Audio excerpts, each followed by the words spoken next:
Samantha. Thank you for joining today. We're going to be doing a yoga flow that is for beginners who want more flexibility. So this practice is for the beginner who is looking for more flexibility. Thank you for joining. So what is flexibility? As a yoga teacher, the first thing that people say to me when they meet me is, wow, I would do yoga, but I'm just not flexible enough. As soon as they find out I'm a yoga teacher, they tell me that they wish they were more flexible. But I wonder, what do they mean by that? Do you want to be an Instagram yoga star? Do you want to be able to fold yourself into a pretzel? The truth is, most people aren't looking for that. They really want mobility. So they want a free range of motion so they can do the things that they want to do. They want to be able to play basketball on the weekend or go skiing. They want to be able to get up and down off the floor and play with their kids. They want to be able to reach for something in their closet shelf and with agility be able to perform that task without everything falling apart, falling upon them, and getting injured in the process. They basically want to live their life and be able to do everything that they want to do before they quote-unquote got old. Or some people actually experience tightness and lack of mobility even from a young age. So the practice that we're going to do today is going to open you up in a different way. So when I say different, we're going to do the opposite of what we normally do. So whatever we spend the most time in, the posture we spend the most time in, we're pretty flexible in that. So it's pretty easy for most people to hold their head forward like they're sending a text message, because we do that all the time. And the same goes for a tailbone pointing down. So it's pretty easy for people to curl their tailbone down because we sit in chairs all day long. So we're going to do the opposite of that today. So it will help if you have a couple of blocks and a chair for your practice today. If you don't have any blocks, you can roll up something to that height. And we will begin. So I'm going to mindfully come down, just come into a deep squat.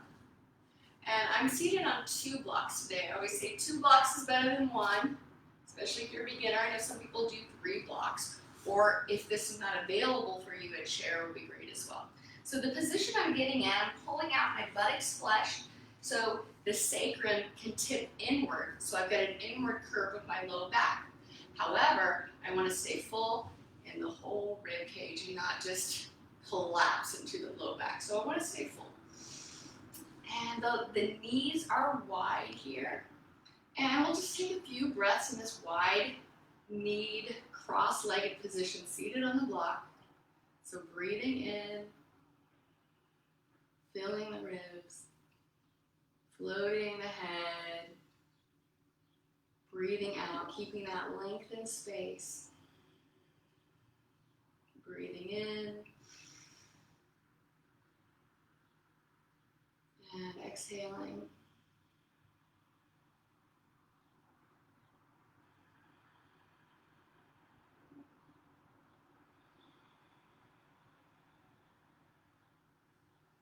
With your eyes still closed, reach your arms forward, touch 10 fingertips together, and make a globe with your hands.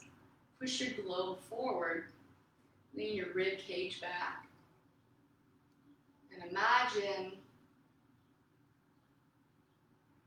the connectedness of your body to the world. And all is one. Mindfulness. Press your palms together, bow. Set an intention for the class today. Perhaps you want to focus on more flexibility and mobility in a specific area. Or maybe you just want to be mindful and stay present during the practice. There's no wrong answers. Open your eyes. Release the arms. Breathe in big. Let your arms float. Good. And we'll take soft fists with the hands, and the fist with our hands enables us to make a tone in the arm. So we're always going to try to keep a little tone in the arm, a tone around the bone.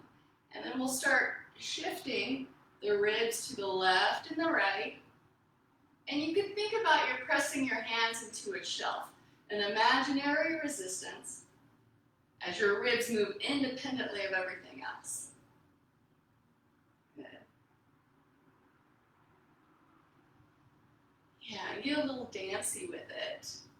Keep the throat open. Let the arms sway.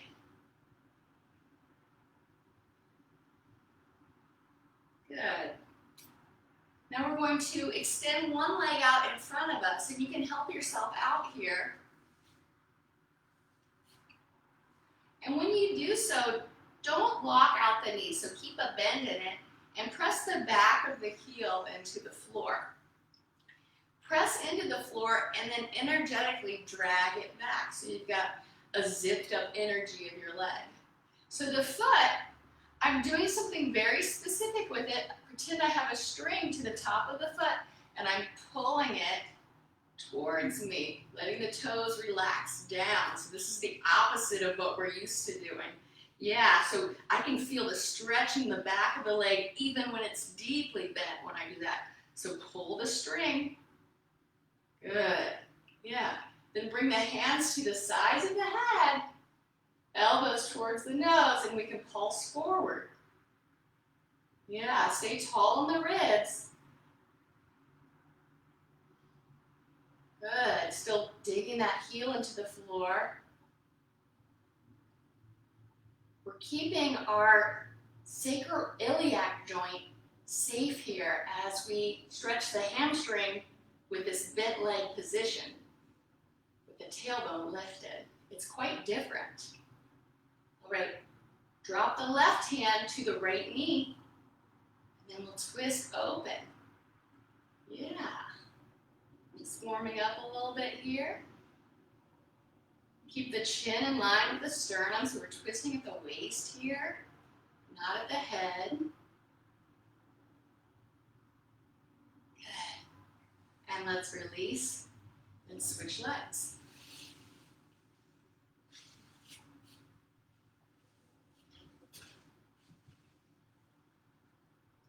Dig the heel, drag back. So turn on the back side of the leg, the posterior chain. Now pretend like there's a string right there, and you're gonna pull it towards you. The toes softly curl down. Cool. All right, so maybe this is all you can do, just a little bounce. Find fullness and pulse. Maybe you wanna take your hands to the side of the head. Get a little bit more deeper.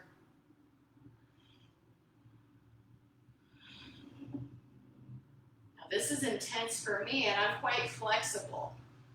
It's a different ball game when your tailbone is untucked and you've got an inward curve of your low back. All right? This can also be done on a chair. So I know plenty of students, and I work with plenty of private clients who this is not available even on 3 blocks. And this same exercise could be done on a chair. One leg extended. All right, we'll cross the left hand to the outside edge of the right knee. Yeah, and then we're going to twist at the waist.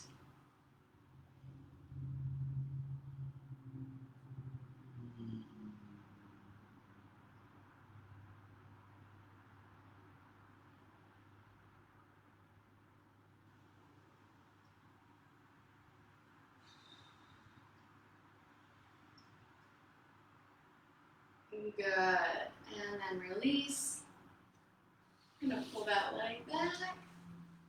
And then keeping your belly long, set your blocks aside. And then we'll come down to a hands and knees position. Land your hands at least your mat width apart from each other, so they're wider than you think. Good. And then have your hand palms a little bit forward of your shoulders and your knees a little bit behind your hips. Good. And then push your hand palms into the floor to lift your ribs. So the whole rib cage radiates wide and floats towards the ceiling. Now press the tops of the feet into the floor, and at the same time you're lifting your upper back and your whole ribs to the ceiling, lift your tailbone to the ceiling as well by pressing the knees away from each other. So if you've done regular cat and cow position before, which is a tailbone tucked, the ribs high, and then the opposite was the ribs low and the tailbone high. We're doing the same, we're doing both of them at the same time right now. So the ribs are high, push the floor away, and now lift the tailbone up. Yeah, that's different, that's opposite. So that's how we're gonna increase the mobility, increase the flexibility in a sustainable way. So start pulsing in this, heart's full, hips high. So it's like your ribs are going up and forward and your hips are pulling up and back. It's a tug of war that makes your waistline thinner as well. Cool. Keep this spinal alignment and tuck your toes under. Get them under there real good. And then lift your knees up off the floor. So the hips are pulling up and back. The ribs are pulling up and forward. Look forward with your eyeballs and pulse. Yeah. Stretch out the backs of the legs. Good. Nice. One more pulse. Cross the right ankle over the left knee and then lower both knees to the floor, right under your hips. All right? Press the tops of both feet into the floor. And then push your heart away from the floor. That tailbone still lifts. And then do some pulses here. So pulsing back feels really good. Make sure you've got enough room between your knees and your hands that you can stretch out your torso real long. Good. Some people, it feels good to go down to their elbows right now, and some people feel just fine on their hands.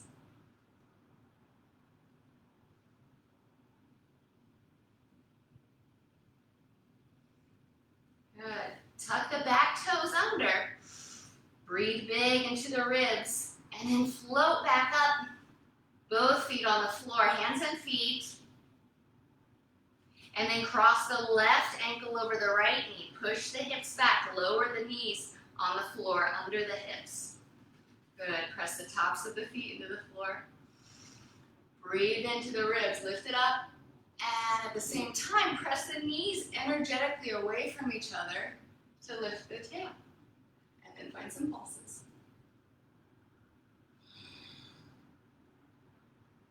Also might feel good and opening to shift the hips left and right here. And like I said earlier, some people might have it available to come down to their elbows. Still want to keep that tailbone lifted and avoid the rounding of the low back. So we're already pretty flexible and available to round there. We don't need to practice that much more. All right, then come back to your hands if you are on your elbows. And tuck the toes under, lift up. And then walk the feet wide, real wide. Walk your hands back, and then float yourself up. And then we'll come to earth pose, which is the basic standing pose. Press the front of your foot down to the floor, make your heels light, and find a little bouncy movement in your light heels. You can shift your ribs from side to side, just like what we did on the knees.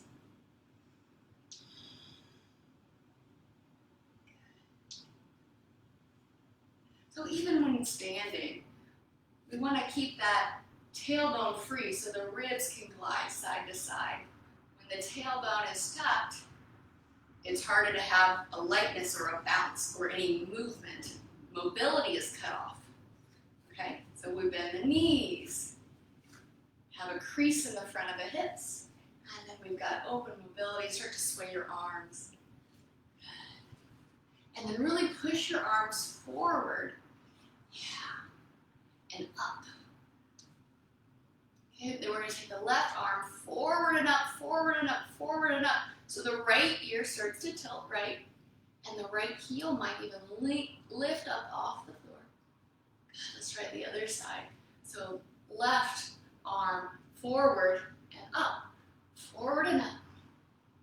Forward and up.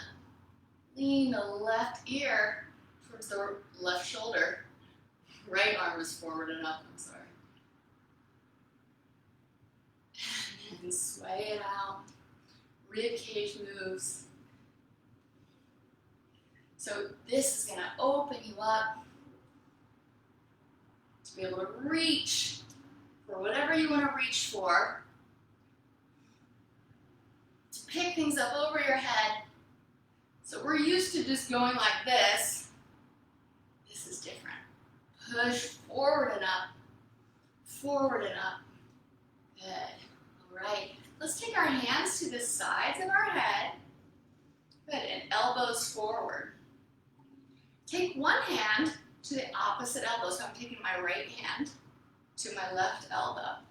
And so what I'm going to do is really push them away. So I'm really pushing my both elbows outward and resisting that elbow to my hand.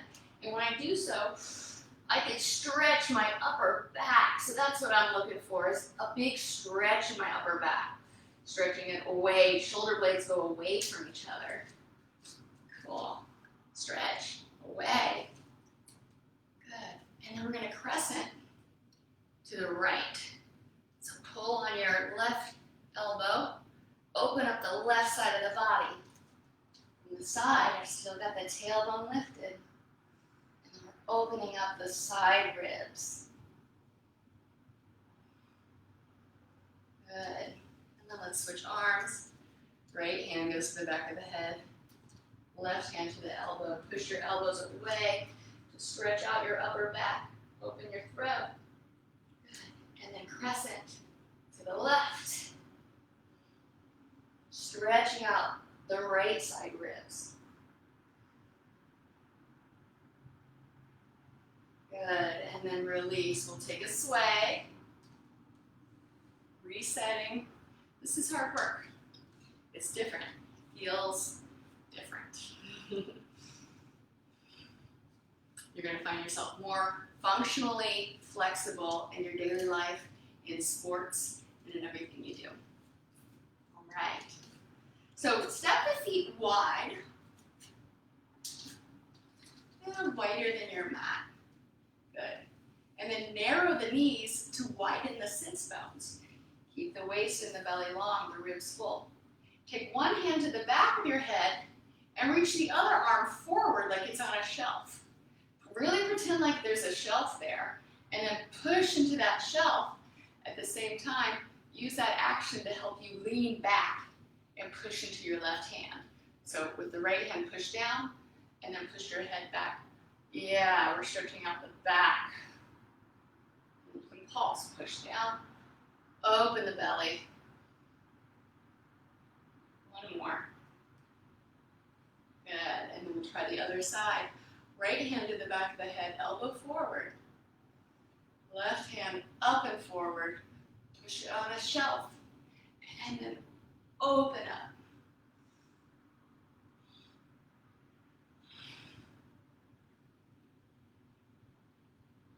One more. Good, beautiful. Seaweed sway.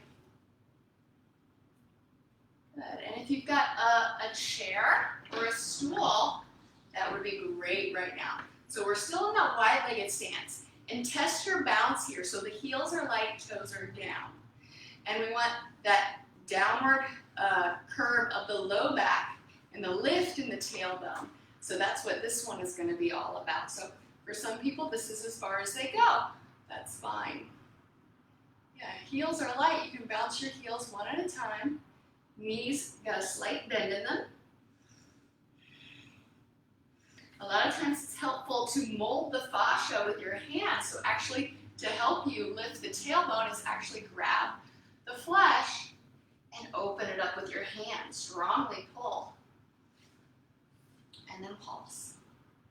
Backs of the legs. If you're a little more flexible, you can go down and you can gradually get deeper and deeper into this. When you feel the tailbone start to tuck and the low back rounding, walk yourself back up. So knees are narrow, sits bones wide. A couple more pulses. It's serious work. I'm sweating. Good. And then release. Step together, step together. Move your chair aside. Then we'll come to simple standing. Find your little bounce. So everything's bent just a little bit. Step the weight in your left foot and step back with your right. Keep both knees bent and the butt behind both knees. Put your hands on that shelf and lower down to one knee. If you need to put a blanket under your knee now, that's understandable and that's fine. Good. And then we'll pulse the hips back. Really dig your left front foot into the floor to grab on. Grab onto the floor. Drag your heel energetically back. So we're turning on the back side of the leg. Pulse the hips back. Don't have to go that far. Maybe just a little pulse. Yeah, that's all it's needed to feel it. All right. Step the left back to the right. Pretend you've got that shelf that helps your balance. Press down into that. Step the right forward. And we pulse. Really press the right paw into the earth. Drag it back. Turn on the back side of the leg. Nice. One more. Yeah. Cool. And then come back. And then we'll come down to hands and knees. And then we'll twist and put our hip on the floor.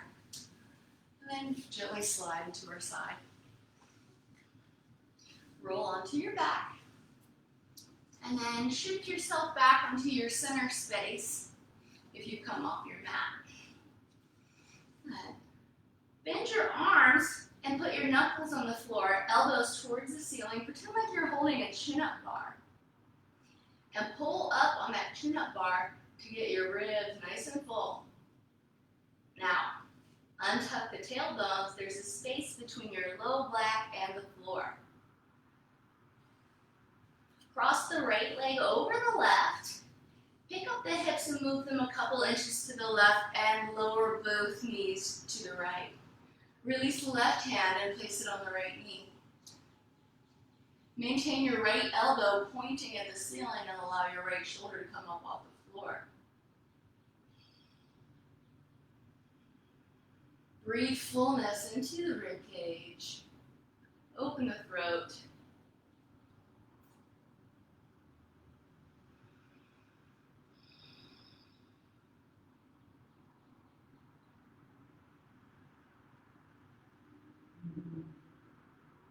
One more breath.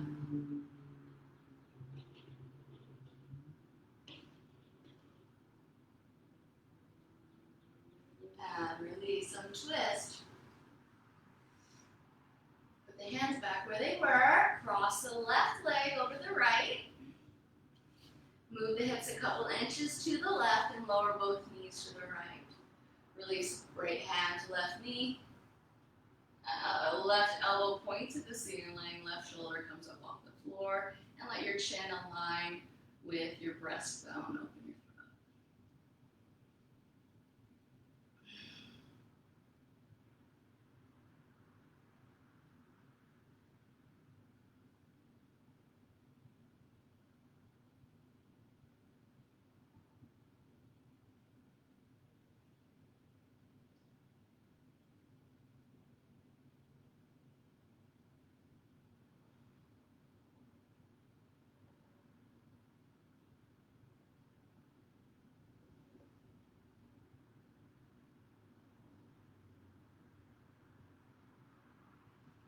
And exhale, release.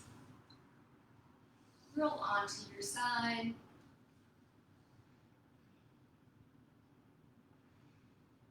Take a few breaths here on your side. And then slide up to seated position. You can grab your block once more.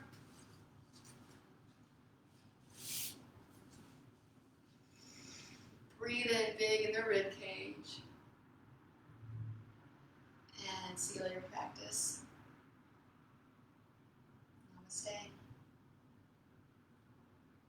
Thank you for joining. If you've enjoyed this video, please rate a comment. This video, when practiced on a regular basis, will definitely increase your flexibility and your functional ability in life. So check out my other videos and leave a comment or a question. Thank you.